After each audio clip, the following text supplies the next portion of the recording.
And welcome to Big Apple Hockey for another episode of The Final Buzzer. You know me. I'm Filk. My government name below, John Filkowski. Call me whatever. Follow me on Twitter at 92and82. I'm always ranting about this team, so I'm a pretty interesting follow on there. And I already see a like in there. Thank you very much. Just remember to like, share, and subscribe. We'd appreciate that here at Big Apple Hockey. We got a lot to talk about tonight. I know I say that a lot of these games, but there's definitely a lot to talk about tonight because there's a lot of good and there's something ugly that we're all not happy about right now. And I'm pretty sure you all know what that is. But let's get on to the segment. You know it, good, the bad, and the ugly.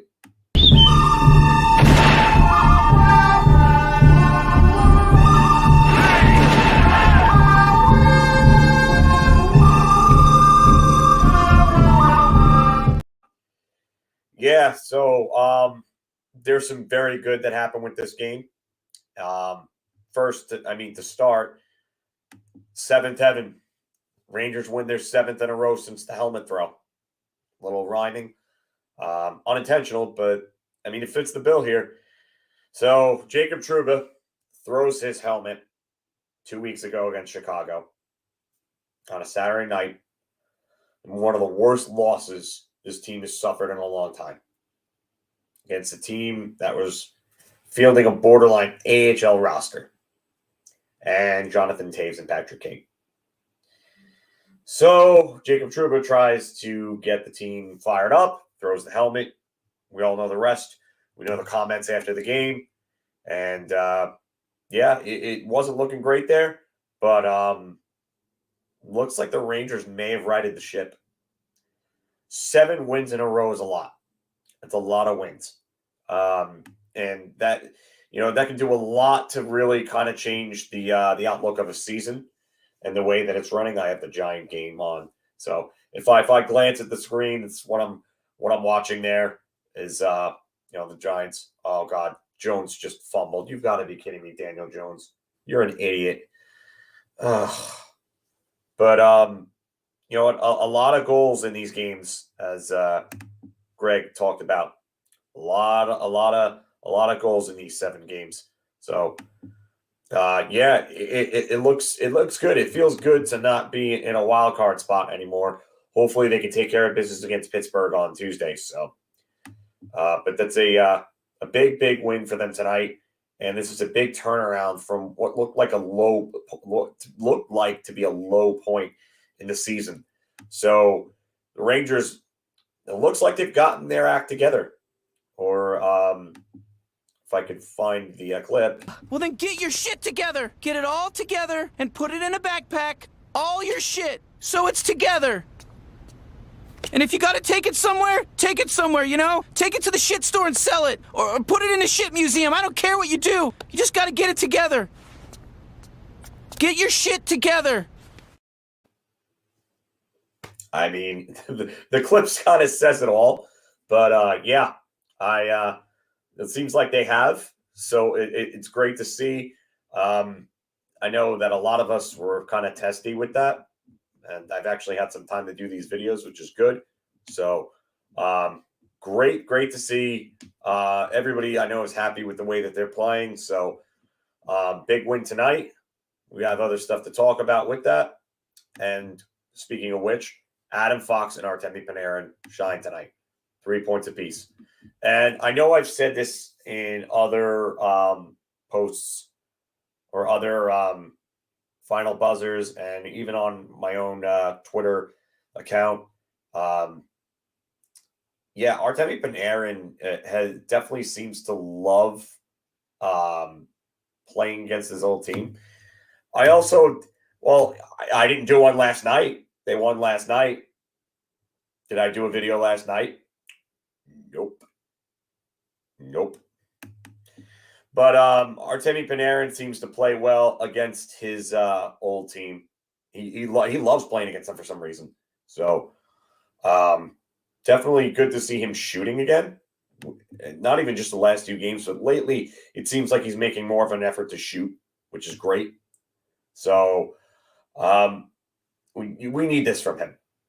And I say the same thing about Matt Barzal, is they become one-dimensional and predictable when they don't shoot.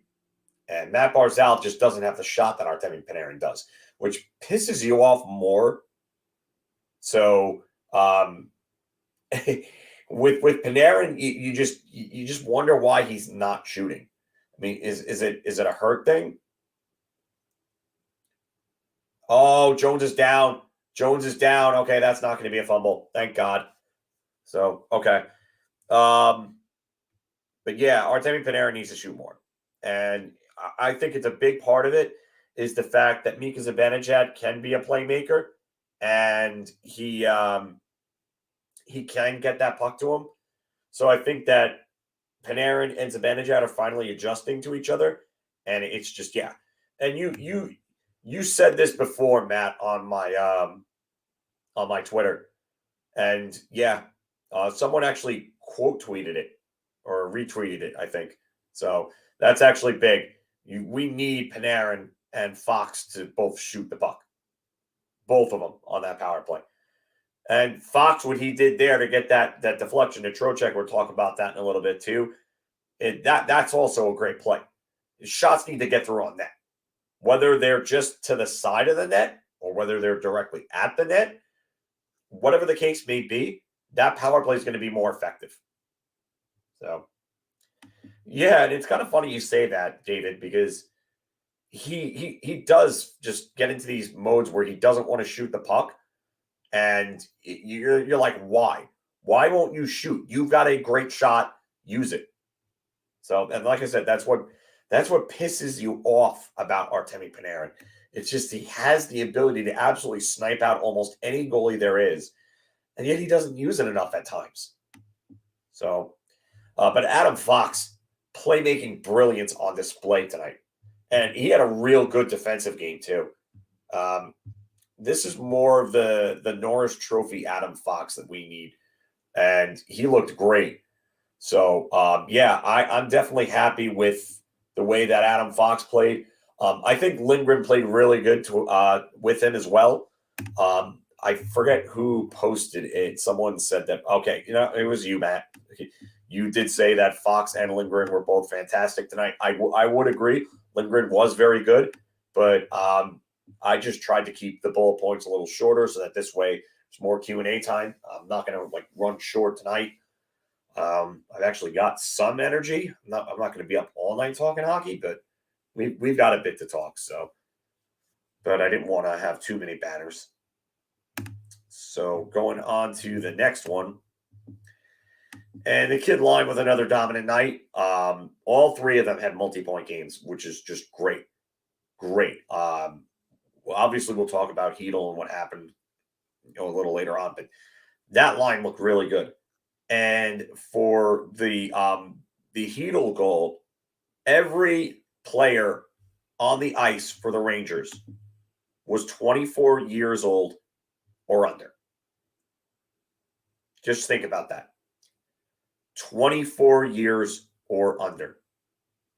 And that's just amazing. Yeah, we all hope Filipino's okay.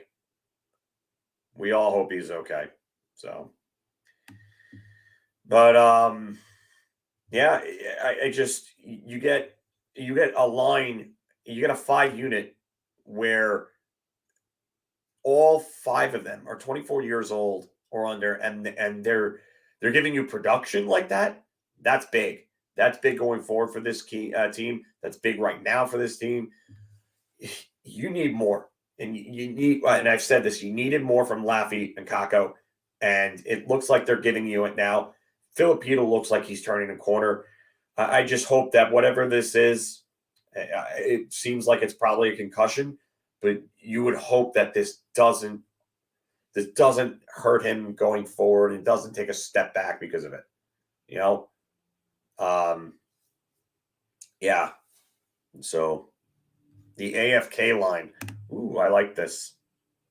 AFK line. Alexis Philip Kakko. I always think of AFK as away from keyboard, but that's because I grew up into the 90s and the 2000s and in the AIM era.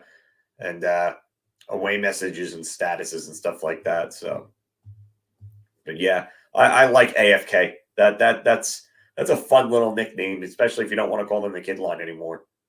So, let's see here. We're gonna move on from the next one because I can talk about these kids all night. But just the growth and development is just something else. It's great. But we gotta hope that Filipino comes back sooner than later. At this point, that's really the issue here at this point. And another solid defensive effort all around. This is another game where they played the right way. They played tough playoff style hockey. Yeah, it's a face mask. That's a penalty. Sorry, but I'm gonna get a little distracted here at times. I'm a Giants fan, so this is a big game right now. Graham Gano with a 50-yarder. Let's see it. Bang. Let's go. So, yeah. Another solid defensive effort all around. And I'm with Matt on this one. We played our best in the third tonight. The forecheck was really good.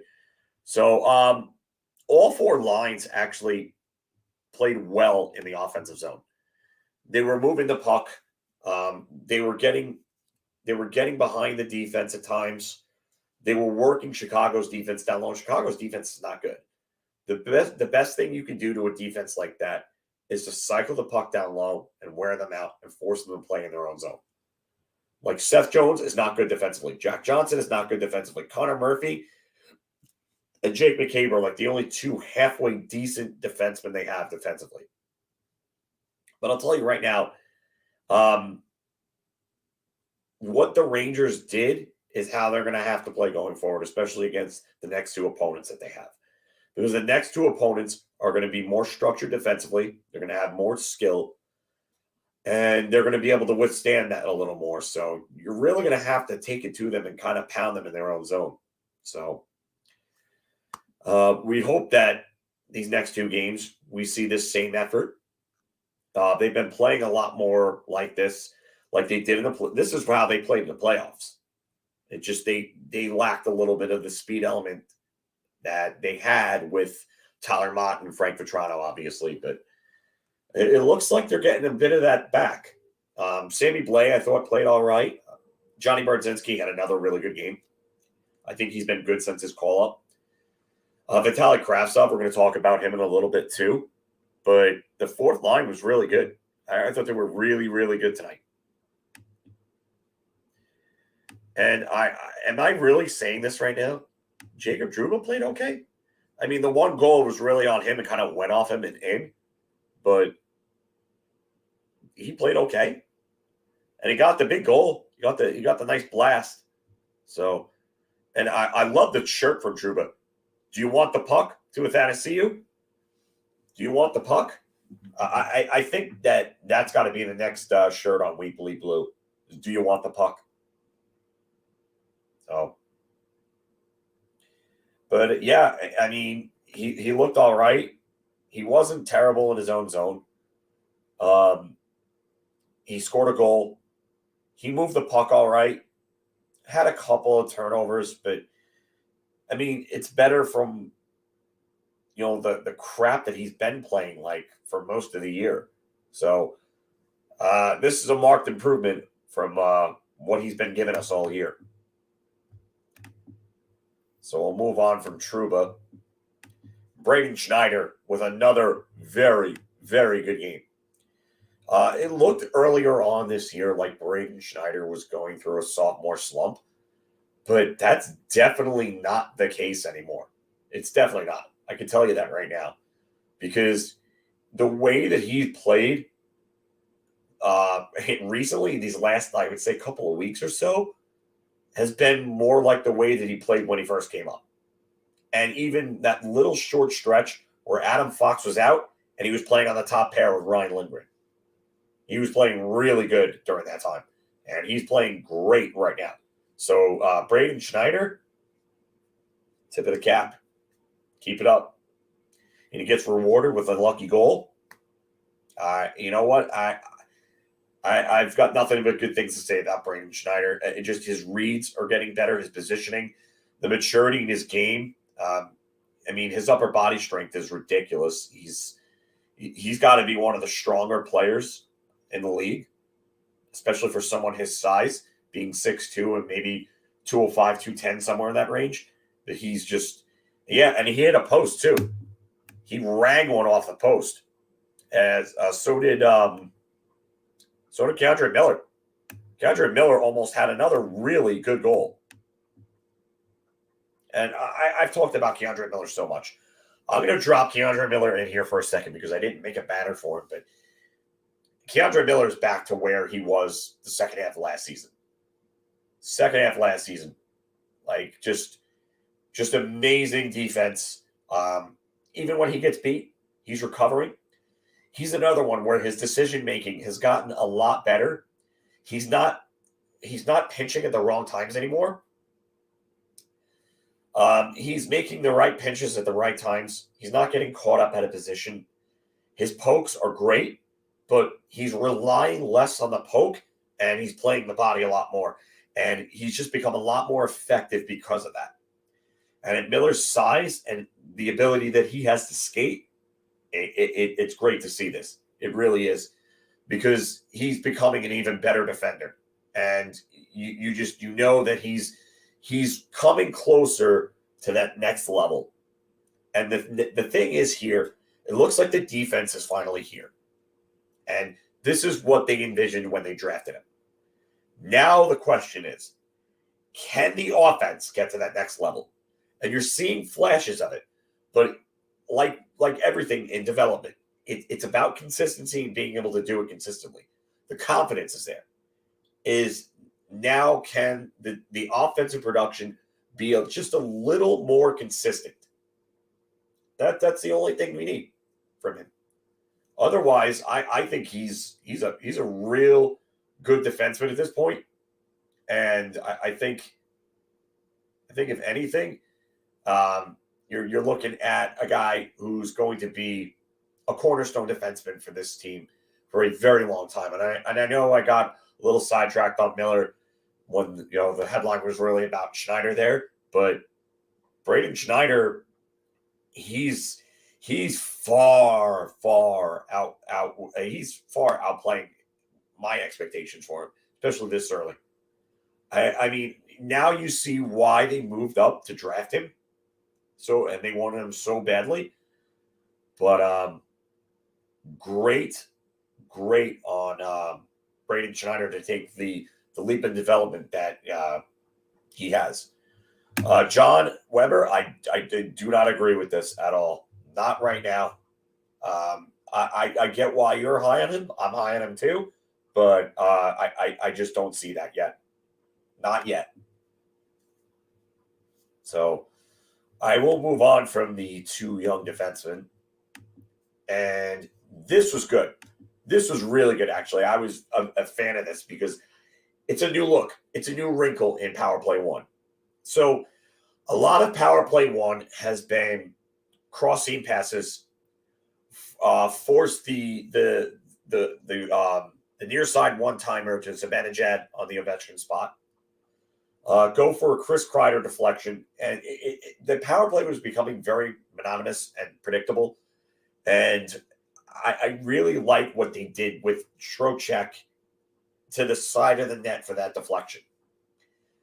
Because now when you have a team like Pittsburgh or the Islanders come in, now they have to look at the tape for the power play. And they have to say, wait, they're going to do this? So now it gives them something to think about. Hockey is mental. It's a mental game. And just the play by Fox there to kind of just look off the pass and then just fire off a shot towards the net for a deflection. Chef's kiss, Adam Fox. Brilliant play.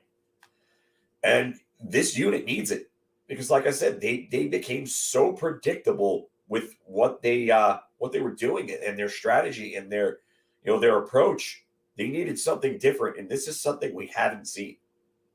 Like aside from Chris Kreider, who on Power Play 1 has put up a deflection goal anytime recently. The last deflection goal I can think of, oh, geez, would probably be Mika Zibanejad in the 5-goal game when Panarin took the one-timer and Zibanejad happened to just be deflected, or he just happened to be there and deflected it. Ooh, this is a good question for B-Rye. I'm gonna get to that later though. So yeah, he absolutely inside outed Gord Murphy's son there. Oh yeah, Matty, he did. That was a filthy, filthy move. Let's see here. Just going through a couple things. Oh, just a couple more things to go over before we do comments and stuff. Okay, so Vitaly Kravtsov, I think this is the best game I've ever seen him play. To me, this has got to be the best game he's ever played. For me, the thing is that he looked like he had his feet under him. He was skating. He was playing hard. He was getting back on the back check. He made a couple of good plays on the back check, getting back in his own zone. It just looked like the Kravtsov we saw in the KHL. That to me, that's the most important thing. I want to see Vitaly Kravtsov just play like that a little more. Oh, come on, Bellinger. You got to have that. Ugh. Bad drop. Knicks and Rangers was 7 in a row. Yeah. Wait, Brodzinski was just given credit for Schneider's goal? That did not hit Brodzinski's stick. That was absolutely Connor Murphy's stick. I'm shocked that they're giving him that goal. I really am. Wow. Oh, man. Sorry, just a little tired. But, yeah, I think Vitaly Kravtsov he was really good. He was really, really good. So, on the goal itself, he got slashed. And the stick literally, it was Caleb Jones' stick. And boom, bang, just went right off of Kravtsov. And he went in and he scored. And that was awesome. Awesome. So, Gerard Gallant, I don't know how you're taking this kid out of the lineup. He's playing well. Definitely cannot take him out of the lineup at this point. And the good part is that if he stays on the fourth line, this is what you want. This is what you want for. Ooh, that's a nasty looking tackle there. The knee is down though. The ball's definitely not out. Ugh. All right. But yeah, I mean, it's what you want from the fourth line. You want a little bit of skill on there. He gives you some skill, and then you've got the grit in Blais and Brodzinski, which is great. But that's really what you're looking for. So, Bobby Ganoush says they kind of like the Harper guy. Yeah, I mean, Harper didn't play bad. He hasn't played bad so far. I mean, he hasn't hurt them, which is good. I thought he actually played better in this game than he did in the previous game. So,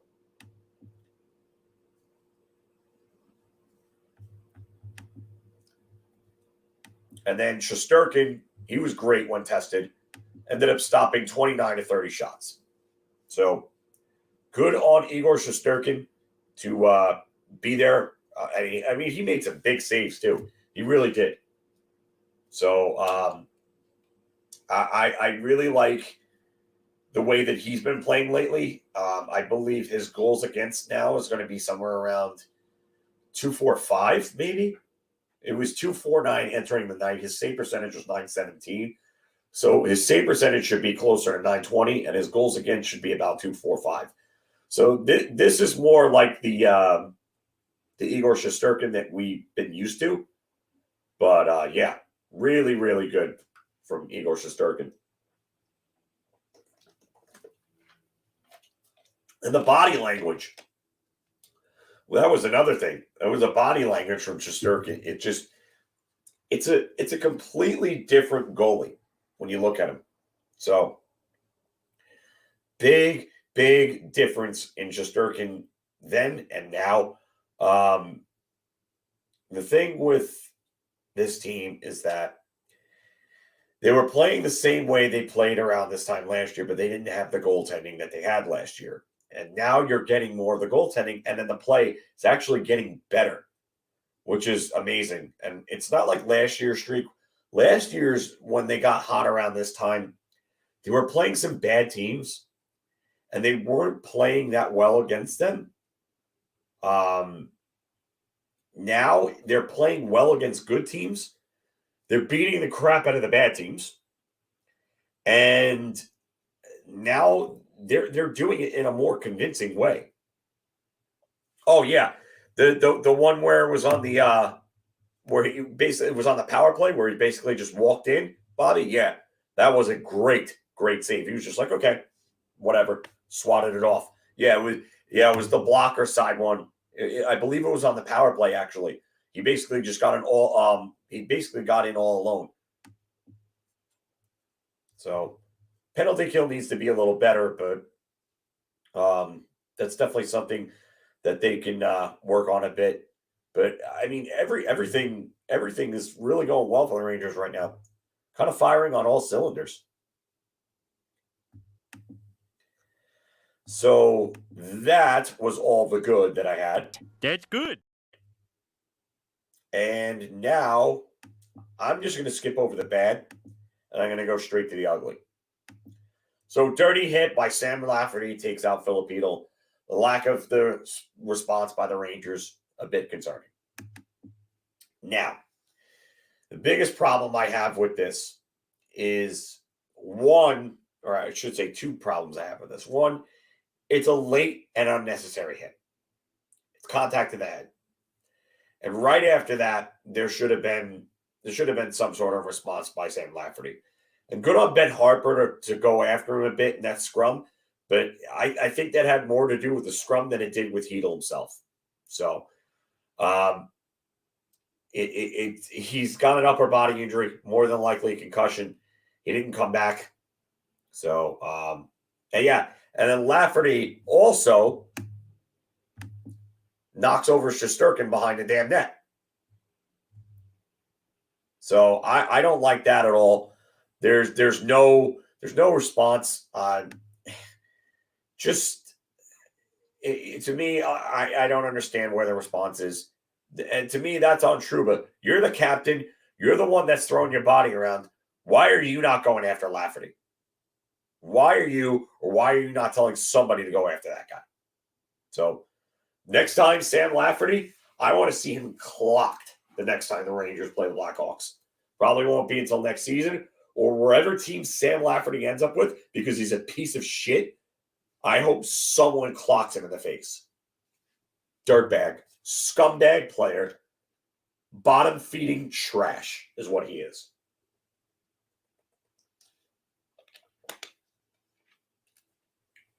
So you know what?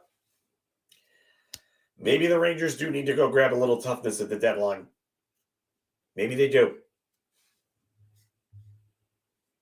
I'm actually just going to freeze for a second. Just give me 1 second.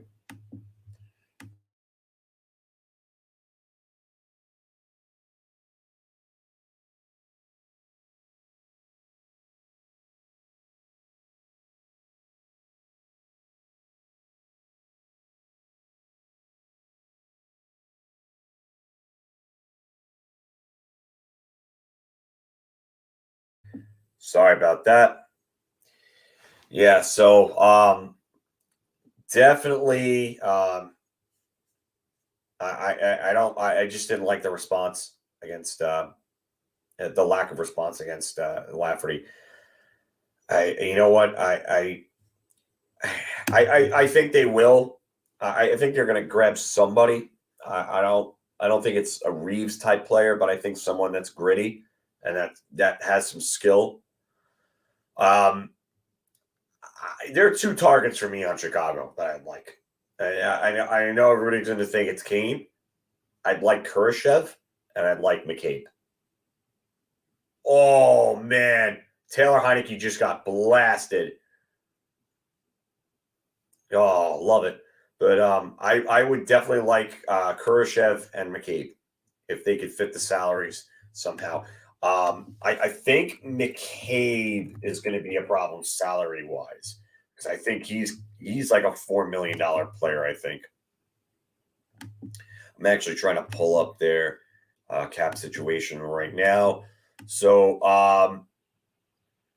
Kurashev is an RFA with a cap hit of 750 this year, but he's an RFA to be next year.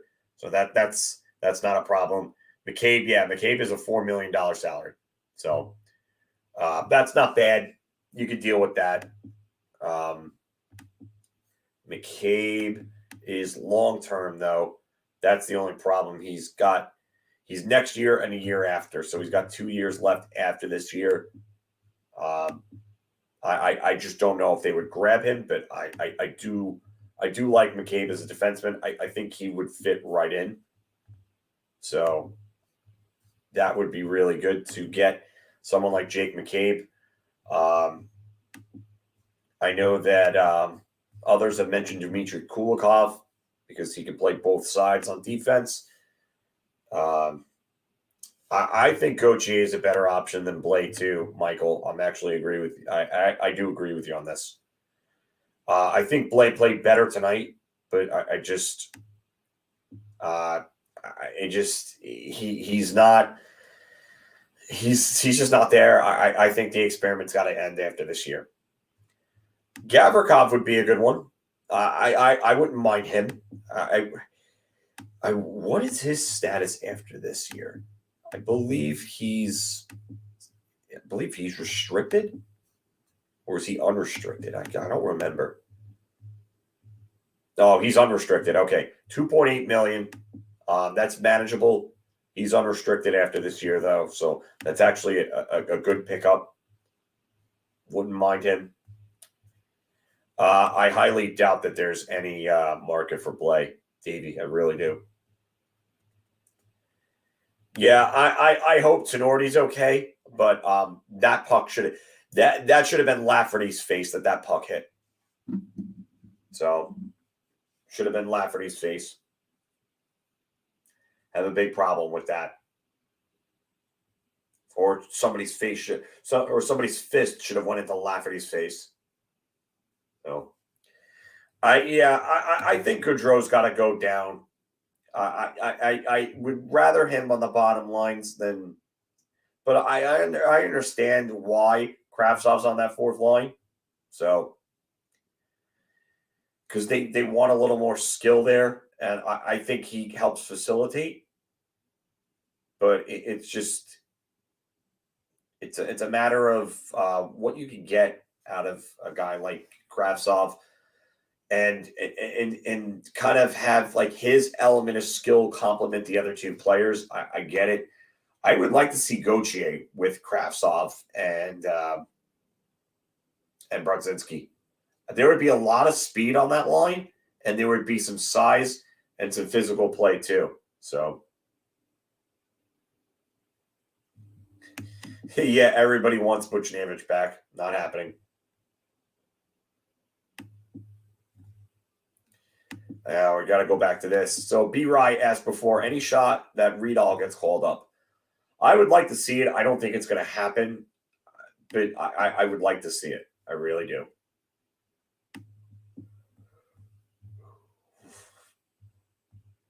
Michael says Kravtsov on 2, Gauthier on line 4. Okay. Who plays center on that kid line then?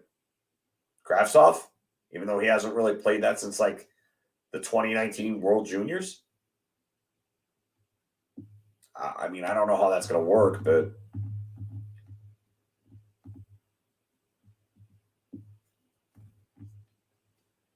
Mott needs to come back and play. Yeah, I'm with that.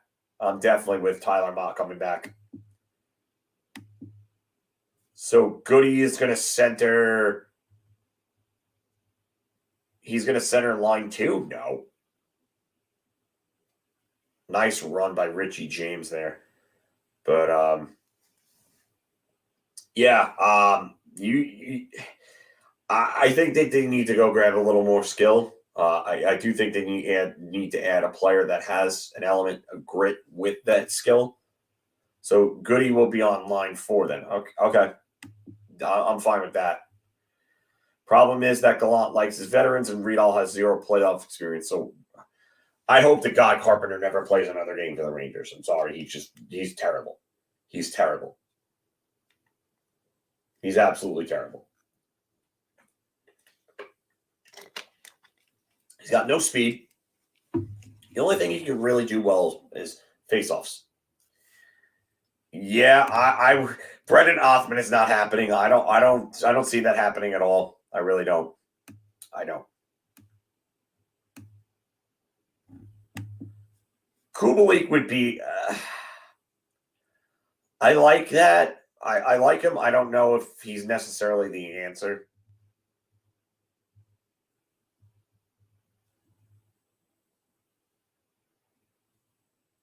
But I agree with you, but neither of us. Yeah, I know, David. I know.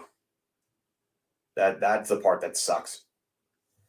That Gallant, everybody but Gallant can see these things, and I don't understand how, because of the fact that it's very easy to see that Carpenter is not effective at this level. It's just one of those players that the coach has an affliction for, like he absolutely, or an affinity for, I should say. He loves Carpenter, but I just don't see how. I don't see what he gives you at this point. And it's not like he's a Luke Glendening level faceoff specialist either.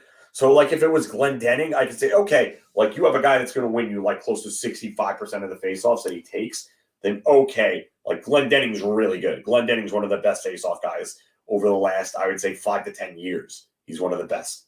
So, yeah. Yeah, basically, just like Howden with Quinn and Glass and Haley, it's one of those situations that you just don't get. Gallant doesn't run a meritocracy except for when he does, which is all the time. I'm a little confused by that. I think I get what you're trying to say, but I think the wording needs to be a little better there. I don't know if they're going to break up Bread, Zibanejad, and Gaudreau. I think Gallant's really starting to like that line. I highly doubt that they break up that line. No.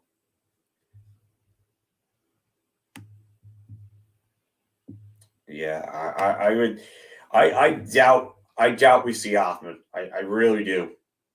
I'm not holding my breath there. If it happens, great, awesome.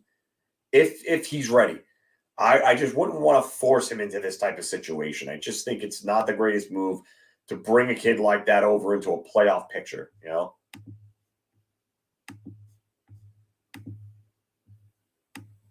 And as always, just remember, we are sponsored by Manscaped.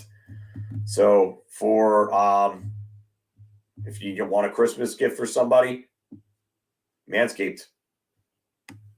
We are sponsored by them.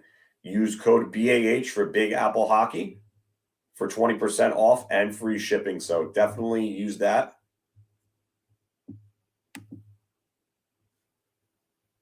And don't forget to like, share, and subscribe.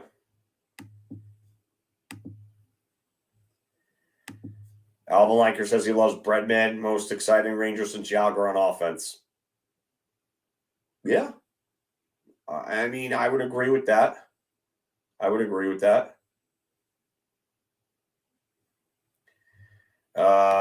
Mika Kreider. Wow, that's putting all your chips on one line right there. And Kreider on the right wing. I don't know about that.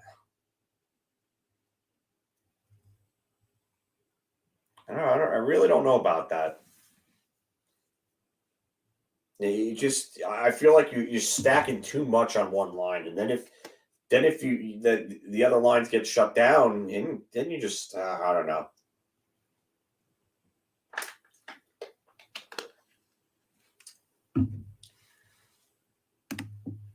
Yeah, I get what listen, Chris. I get what you're saying here, but I think Cale Makar was on another level at that point. I think he was more than ready. And he stepped right in and he was really, really good. I'm not saying Brennan Othmann can't do that, but I don't think anybody can say that Brennan Othmann is on the level that Cale Makar was when he stepped into that playoff series. I don't see it.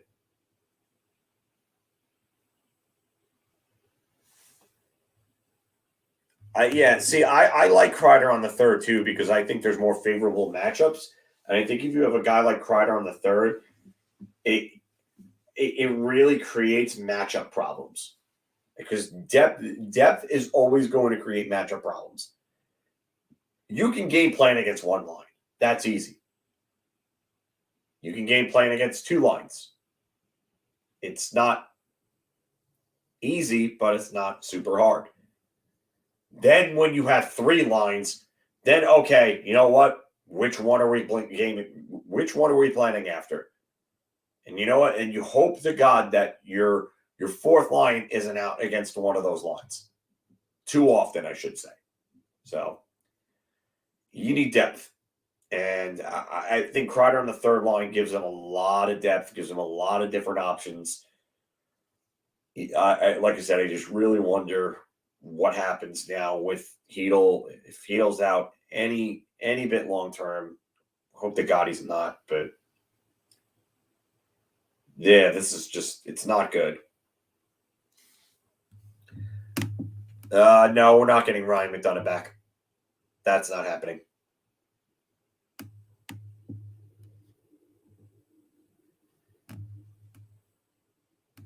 Yeah, and this is the thing, Colorado and Tampa last year. You know, that's the thing. Oh, no, are you kidding me? How did he make that catch? Jason Pinnock sucks. Ugh. How do you make that catch? That should be a penalty right there. Came in and just shoved the guy right. Terrible. Terrible coverage by Jason Pinnock. But, yeah, I would say 3 additions. I would like another, middle 6 forward at least. I would say a depth defenseman that's better than Harper. No, B-Rye, there is cap. There's definitely cap. There is definitely cap space to be had. So, and I think they'll make more than one move. Unless the one move is Kane. If they go and get Kane, then that changes everything. Listen, I know a lot of people are going to say, oh, well, that'll be more at the deadline.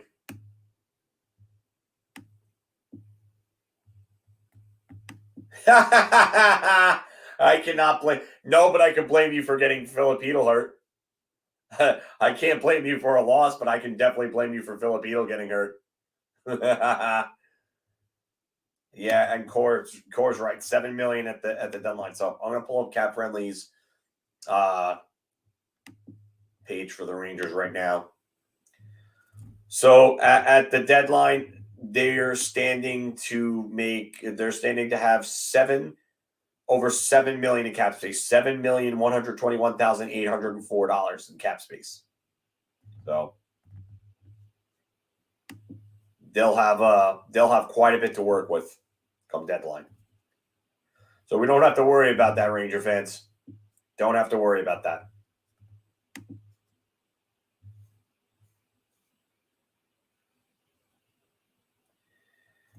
Yeah. Washington, no, they're down by 5 right now. They're driving, but they're not killing the Giants. They're down right now. Marc always loves taking a victory lap. Yes, he does. Yes, he does.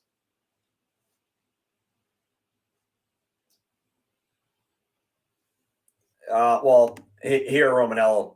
The problem with it is that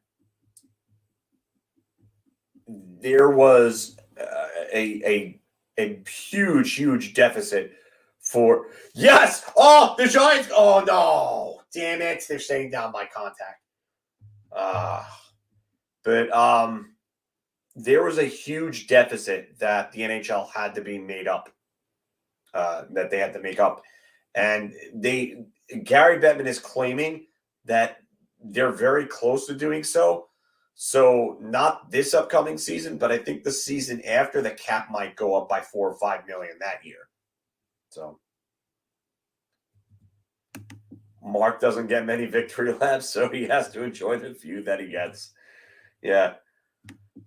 Chris, yeah, I agree with you. Don't sacrifice the future for a rental. No. I agree with you there.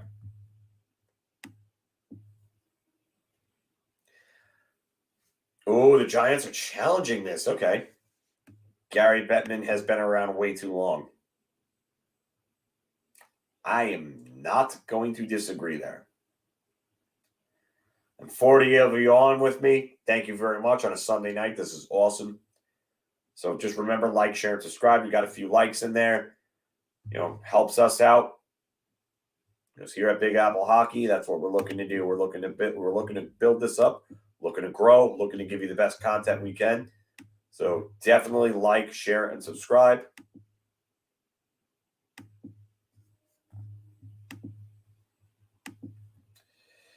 Yeah, I get it, Romanello.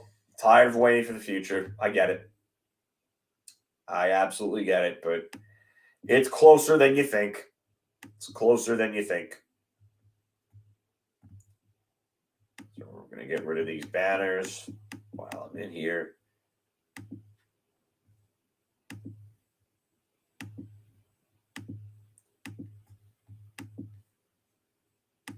Just going through some other comments here, taking a look and seeing if there's anything I've missed.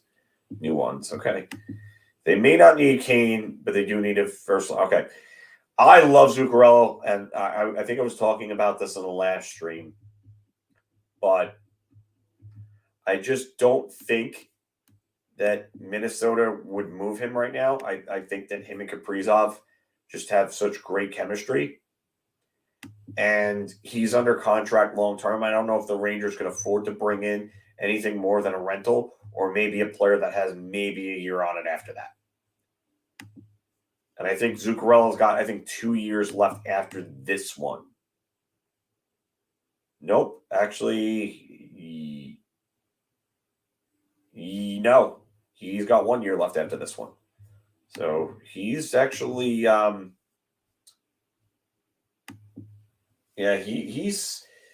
he could be a good acquisition. Okay, so when did he say this? Because I haven't heard him say anything about not wanting to go back to the Rangers. And I think if that would have been said, it would have been all over Rangers Twitter and every other form of social media. So I would love this. I would love to find out where you're seeing this and who it's coming from.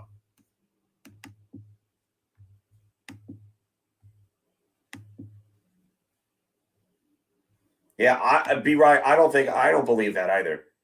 I don't.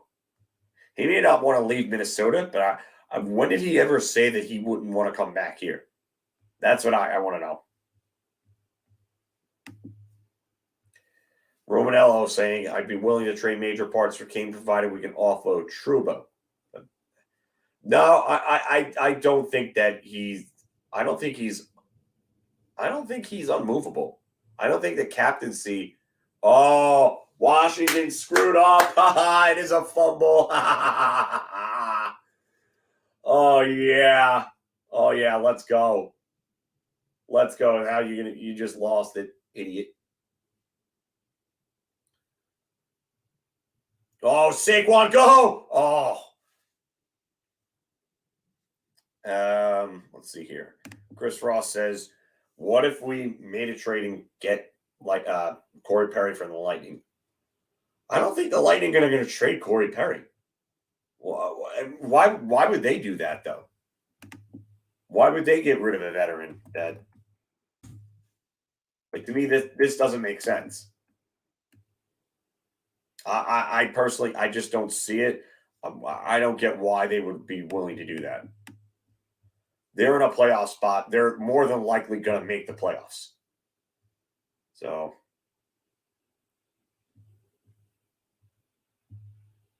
Saquon with another really good run. Awesome. Tampa Bay has 41 points right now. The wild cards are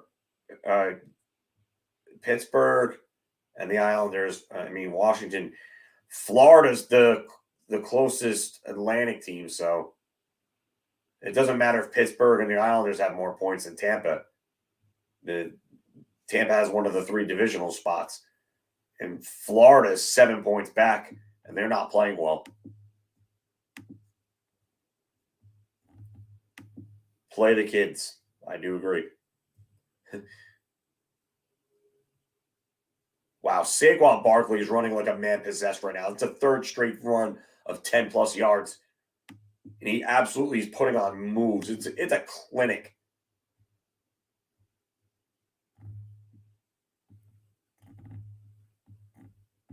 If we get Corey Perry, we're going to lose in the finals. At least we get to the finals then, I guess. The Coyotes will have some interesting players that you could look at, and they're probably going to move players because they're in the bomb for Bedard chase, if you will. So I just wonder if let's see here, who do they have? That's a free agent. Let's see.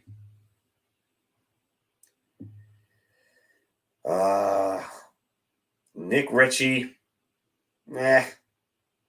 Christian Fisher's an RFA. Jack McBain's an RFA. Matthias Michelli, Shane Gostisbehere is an unrestricted free agent. I don't think they do that, though. Could be an interesting target, Gostisbehere. I think, I don't know. It seems like they won too many puck movers. So, Daniel Jones, the first down. Nice. I'll take that. Washington's going to have to start using timeouts soon.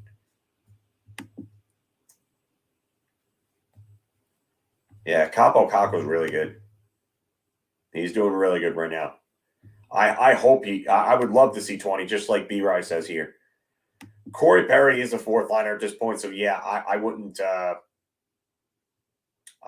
wouldn't really go and get him and give up a lot for him. I do not play fantasy football anymore. I used to, but I stopped.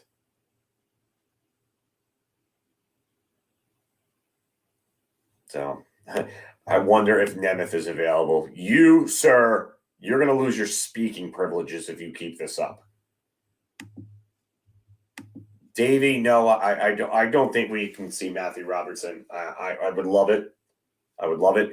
Ooh, I like this name a lot. Tyler Bertuzzi is a rental. I like that one. I really do. I just don't think Detroit trades him. I think they find a way to re-sign him.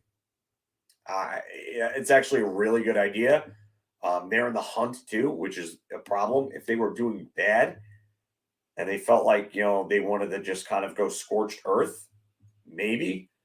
But how long is he going to be out for? And I don't think he's played many games this year either. He's only played 9 games. He has 4 points. Oof. I do like him as a player, but I don't think he's Detroit is 5 points back in the second wild card.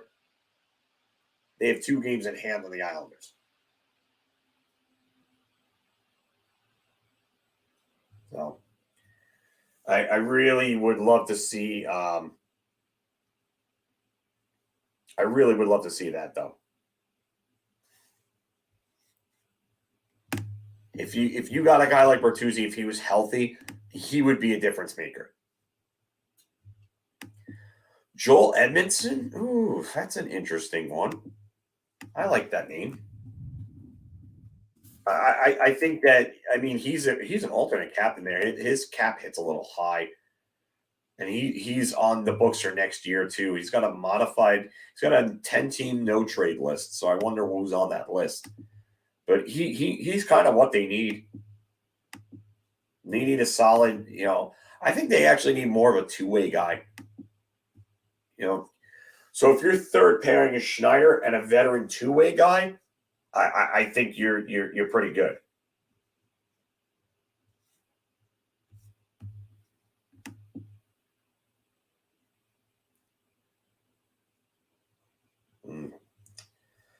Tyler Mott would be a good one. Gus Nyquist, okay. Kevin Hayes, no, absolutely not. Not at $7 million. No way. No way. No how.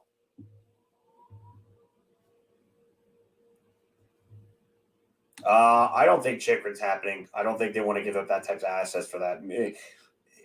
If they won't give the assets for a rental, I mean, unless they thought that they could get Chychrun to some like sweetheart deal, I highly doubt Chychrun's even an option. Gus Nyquist could be a good rental though. I saw Core say that. Let's see what he's at. I think he's at like $5 million. I think. Yeah, $5.5 million. It's just for this year, so that's not bad. And Columbus is more than likely going to be a seller. So.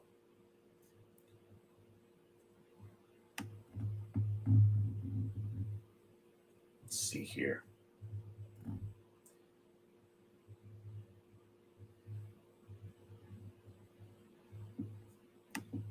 Sean Monahan?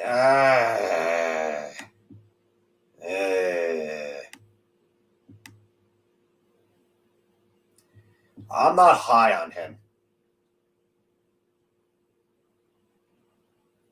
Yes, there we go, baby. Nice. Now Washington has to go all the way downfield for that. They have to get 8. Sean Monahan. Let's see what his cap hit is. Oh, 6.375 for 1 year.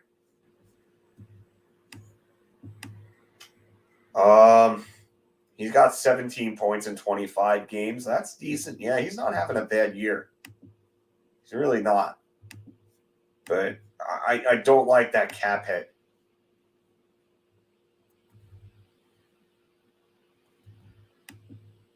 Maybe Monahan. There's a bidding war for Monahan. You know what, Bobby? I don't know if I necessarily agree with that. They need both. I think they might need to forward a little more than a D-man. But, yeah. You know what? I'm not really high on Sprong. I'm not. He's not a bad player, but I don't think he's what they need. I really think if there's any guy on Seattle I'd want, it's Carson Soucy. I would love to get Carson Soucy, but they're not going to move him. Only 2.75, and he's an unrestricted free agent at the end of the year.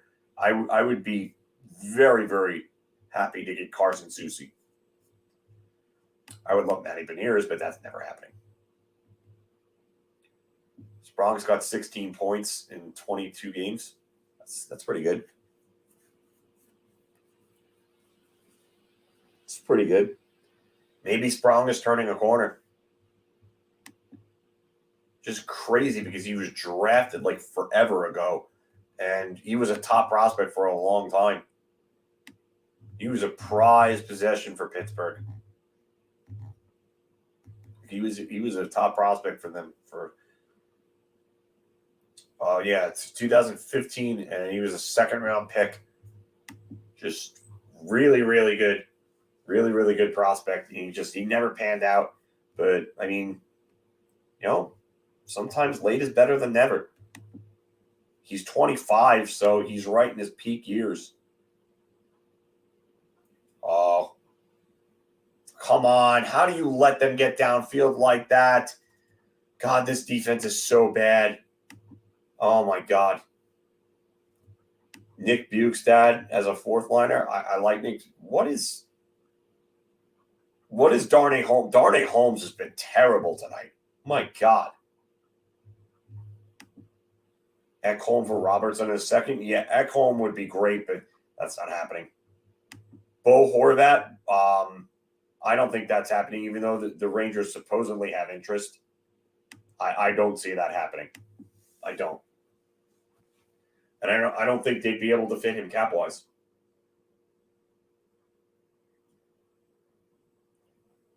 So I just don't see it.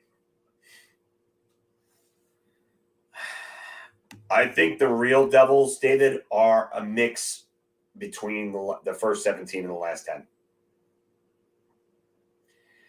And the reason I say that is because I definitely think that they're talented and they play the right type of game.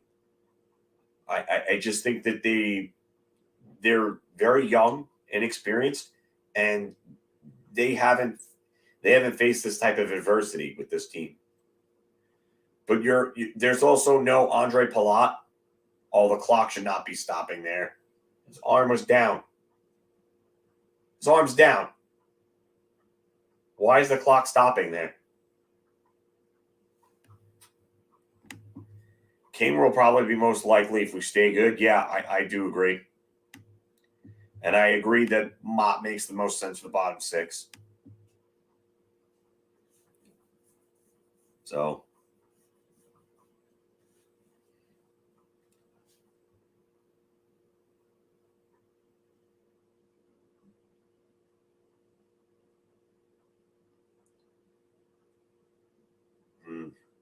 What other trade deadline acquisitions do you guys like? I said before that I like Kurashev. Carson Soucy was one. Let's see here. There was a trade. I think there was an article in The Athletic that had a trade deadline.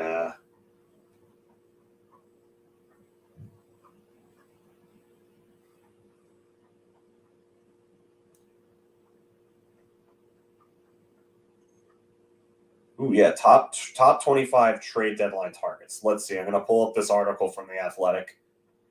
Kuzmenko would be a real good one. Yes, I don't know who this is, Facebook user. Yes, Kurashev is an RFA. So, let's see here. So, number one, they have Bo Horvat, which, not a surprise. Number two, they have Jacob Chychrun, even though I don't think he gets moved. Number three is Patrick Kane. Number four is Timo Meier. I don't think Timo Meier's. Ryan O'Reilly for the Blues is, wow. When was this article written? Let's see here. Oh, this was just written on Thursday. No wonder why. Because St. Louis has been kind of in a tailspin. So let's see. Number 5, O'Reilly. Number 6, Vladimir Tarasenko. Number 7 is Jonathan Taves. Number 8 is John Klingberg. I've mentioned Klingberg before on my Twitter. I think if you can have him play left side defense or move somebody over to the left side, Klingberg can come in and definitely give this team a ton of depth on defense. And then you have Brock Besser. That's number 9. Number 10 is Vladislav Gavrikov. For Blue Jackets. I know Core mentioned him earlier on. Number 11 is Matt Dumba from the Wild. I think that Minnesota might try to move him regardless of what happens with their season, because I think he's an RFA.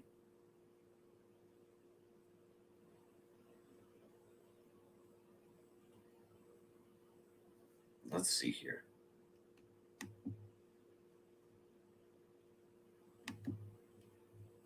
Minnesota.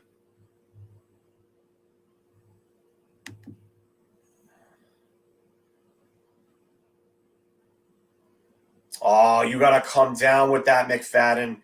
Unreal. That's in your hands. You got to come down with that in that game.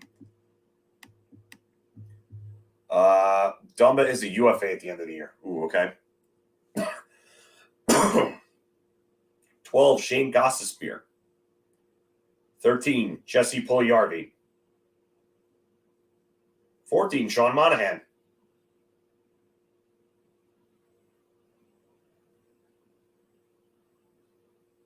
Let's see, 15, James Van Riemsdyk. 16, Anthony Duclair.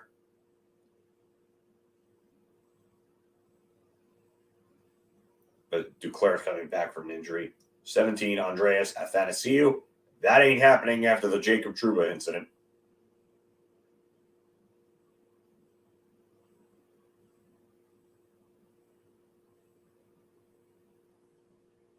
Uh, 18, Joel Edmondson. 19, Jack Roslovic. 20, James Reimer. 21, Dmitry Kulikov. 22, Max Domi. 23, Cam Talbot. 24, Alex Goligoski. That could be a decent acquisition, Goligoski. And then 25, Luke Shen. So I like Hinostroza. Bonino would be interesting. I just don't think. I don't think they.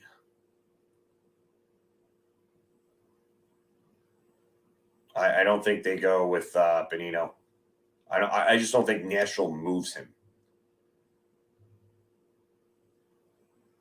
I think they're going to try. I know that they're 6 points back of the final wild card. They can make a push, and they have the team to do it. So,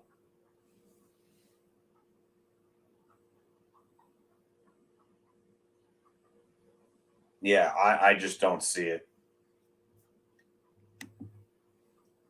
Oh, that's right, San Jose. Yeah, I forgot. Yeah, I forgot he's in San Jose now. Oh, that's right. Yeah, San Jose will probably move Bonino. What's his cap hit now? Ooh, that's the thing. Now, cap gets interesting with him because I'm not sure if he has a year left on his deal or not after this. So let's see, Bonino. Oh, no, he's an unrestricted free agent at the end of the year on 2.05. That's actually more than doable. He'd be a real good pick. That'd actually be a real good. He'd be really good. He'd be really good. I think he would be a great pickup. So,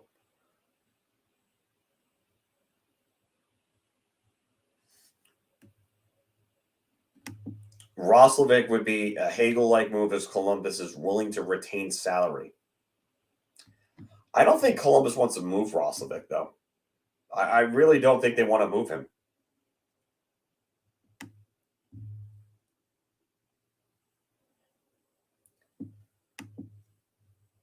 And Jack just got back from the game. Yeah, definitely good game to go to. Marc was there.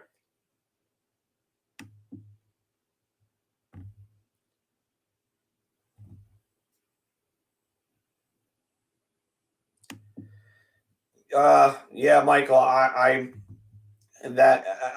know he was angry about the way that he said that the Rangers treated Lundqvist. I know he was angry about that.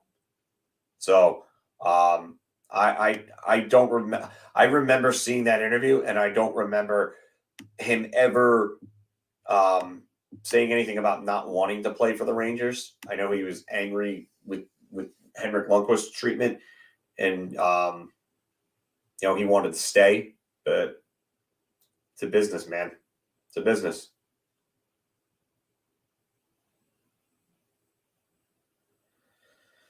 They're going to tie this game, aren't they? The Washington's going to just tie this game because the Giants' defense can't stop shit right now.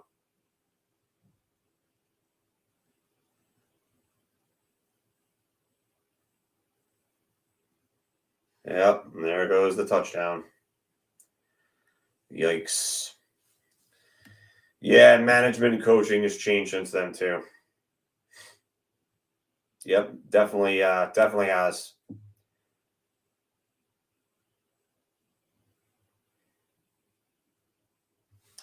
Oh, nice. Yeah.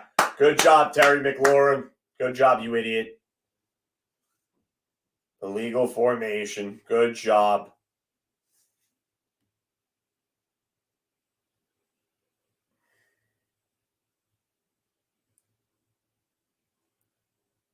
Yeah, that definitely was a touchdown if there was no penalty. So the owner is still the same, yeah, but he has less to do with that than you'd think. At least at that time. He didn't have a whole lot to do with that.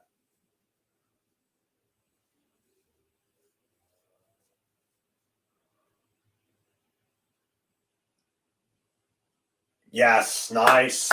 Nice. Big play there. Now it comes down to this. Now it's either touchdown or nothing here.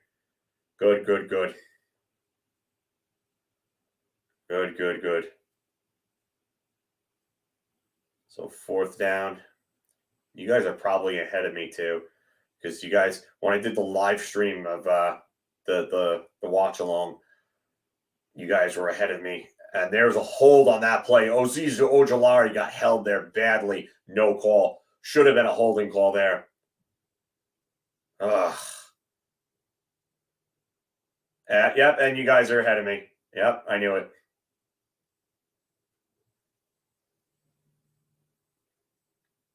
Yeah. Let's go. Suck it, Washington. Suck it.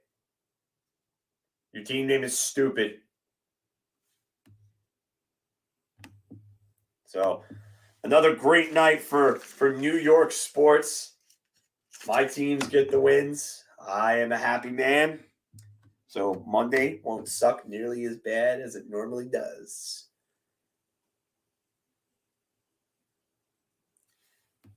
Oh God, yeah. Romanello, this comment's so accurate. The country club mentality that was around back in those days, they just did not care. And Brian Leach was traded just days after telling Glenn Sather he didn't want to be traded before the 04 deadline. He was traded to Toronto. And Sather did not give. He did not care at all back then, Glenn Sather. So.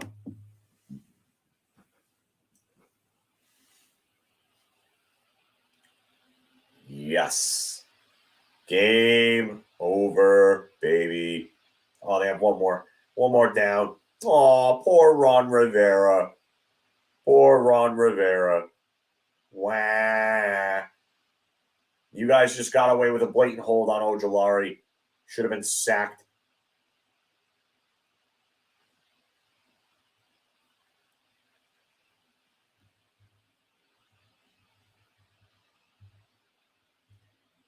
See, any other trade deadline acquisitions that you have or ideas or trade deadline wishes, I should say, that you guys want? Let me know. Probably go a few more minutes. But the Giants win. Big win for the Giants. Big win for the Rangers tonight. I can sleep happy. Even some off-topic stuff is cool, too. We could always do that.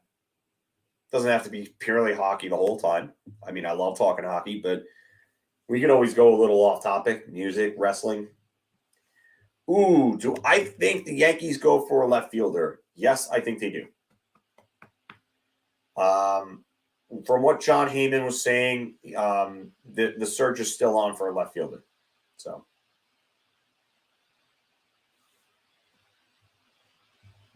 I did not watch. I'm not really a soccer fan, so I don't really. I mean, sometimes I like watching World Cup, but I don't really go out of my way to watch it. David, yeah, trading Leash was the right call, but the trade itself sucked. Yeah, Conforto is a name that I keep seeing. I think that I think they might try to bring him in on a 1-year prove it type deal. I don't think I'd mind that. I'm not too high on him, but there could be worse options, I guess. but they do need a bat. Aaron Hicks can't be in this lineup anymore. And I do not want to deal with Peraza and Volpe either. So I would rather keep them.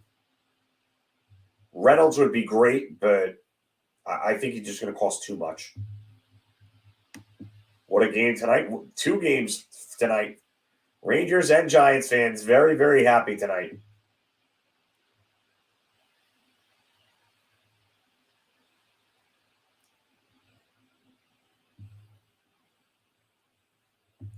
Core doesn't want Conforto back on the Mets. I can't blame you. If Sauer didn't get hurt, we all would have thought differently. Yeah. We all would have thought differently of it.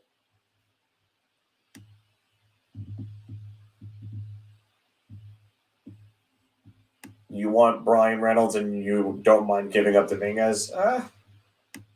Everybody's mixed on Dominguez.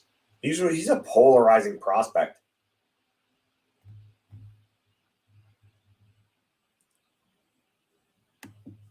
What do I think it's going to cost for Kane?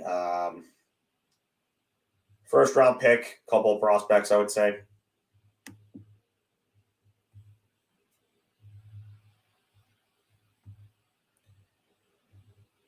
And yes, Giants win. Big win for the Giants. Matty wants Pollock or Conforto on the Mets since JD signed. I wanted the Mets to sign JD Martinez. I really did. Because I thought he would have been a real good pickup for them. JD Martinez would have given them the bat at DH that they needed to give protection to Alonso and Lindor. I really thought that would have been a real good pickup for them.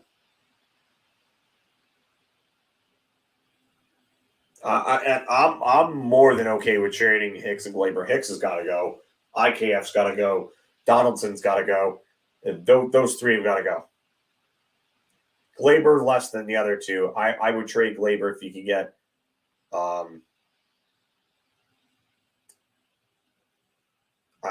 could get like a young cheap cost controlled arm, or if you could get another young cheap cost controlled talent for Glaber, I would think about moving him. You can play DJ LeMahieu at second. So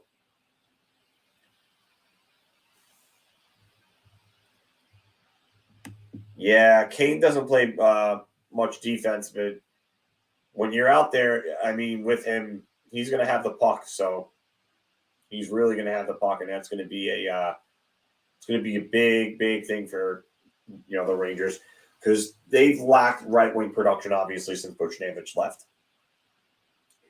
You get Kane, you can move players down the lineup, and that's big. When we talked about depth, he adds, and you may not have to make a second move for a forward, because you could put one of your better forwards that you have that's playing up right now down on the 4th line and make your bottom 6 better by getting Kane as well.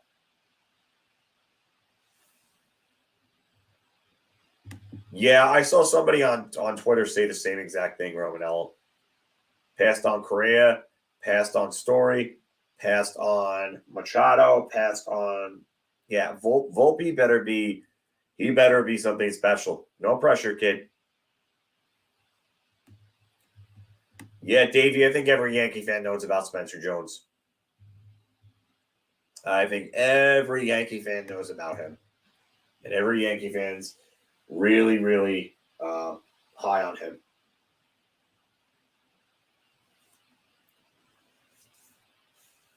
So, you know what? I'm kind of with you on this, Avalanker. Kakko's looked better than Laffy. And last season, Lafreniere looked better than Kakko. So, which is good, because Kakko needs to be that guy right now.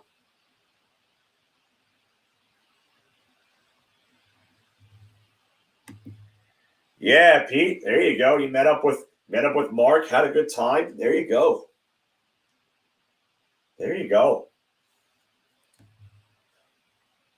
I think Peraza's could be really good too. I think Peraza might end up getting traded. So.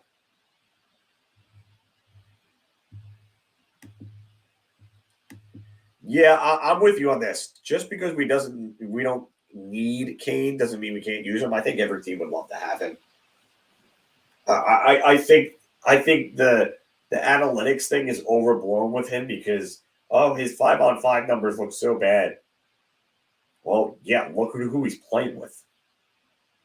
Analytics aren't truly independent. They're not. No matter what they tell you, analytics are not independent for any player because every single thing that happens on the ice surface is affected. Everything is affected. It doesn't matter if you put Patrick Kane with this player, with this player, with this player, and say that these stats are independent. No. Every single thing affects the outcome of a play. Whether a player throws a pass that's off by a foot, whether a player fumbles a pass, everything coincides with everything.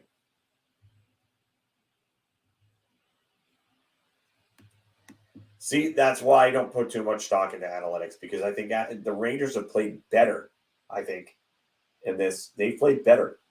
They played better against New Jersey. They played better against Toronto. They played better last night. They played better tonight, but somehow the analytics say that they're worse. Yeah, I'm not buying it. Not buying it.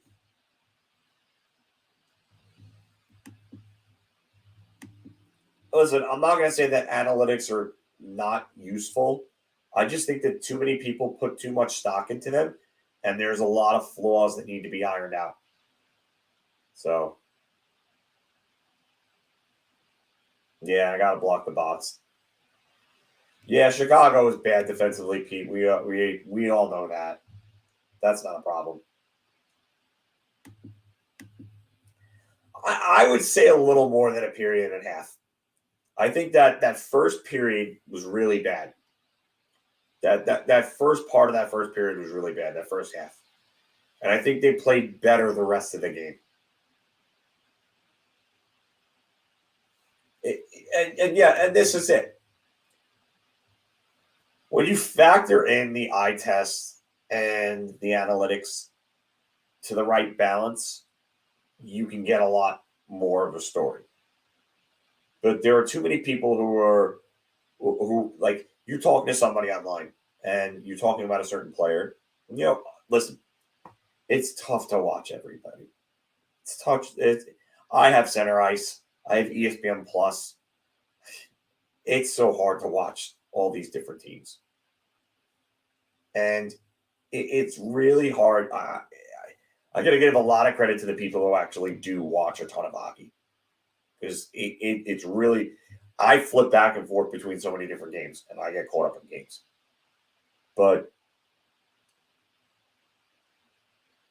like to actually sit there and analyze and break down players, I would say that 90% of the people that are posting these analytics are not actually watching all these games. They're not.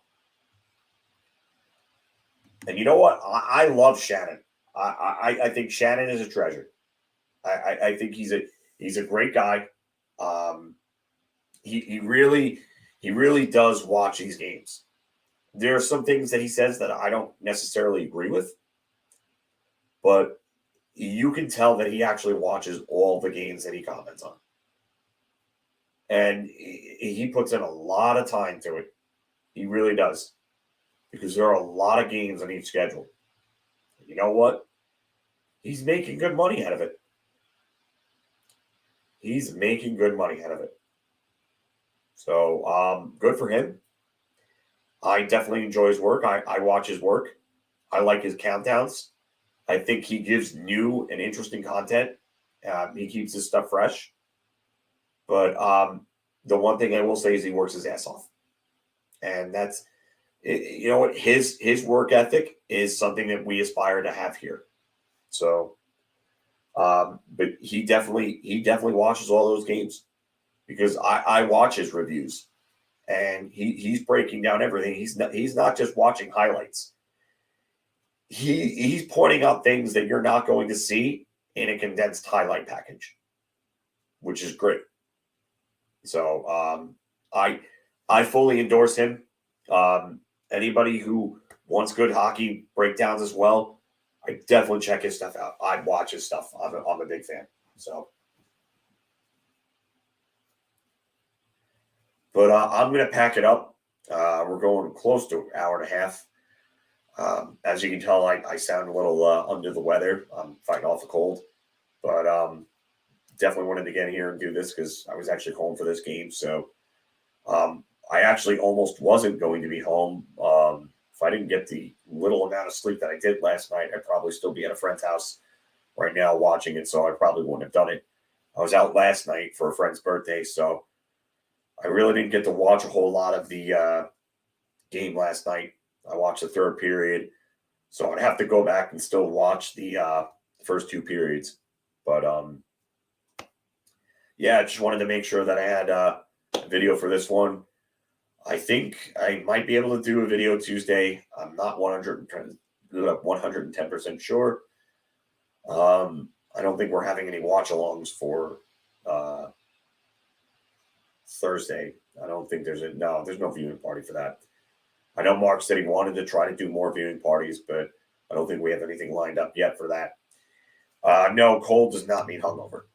It does not. I've been fighting this off for like a week, and yeah. I would rather deal with the hangover than the cold. So, but definitely all thank you for joining. We appreciate that. Just remember to like, share, and subscribe. Again, Manscaped, our sponsors. Use code BAH, Big Apple Hockey, for 20% off and free shipping on Manscaped.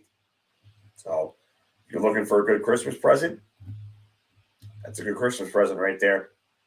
So, again, like, share, and subscribe. And, definitely keep checking in. Turn on the notifications. This is the man. There we go. That's the banner I'm looking for. So, the man flu. Yeah, I guess if you want to call it that. I don't know. But, again, thank you for joining us.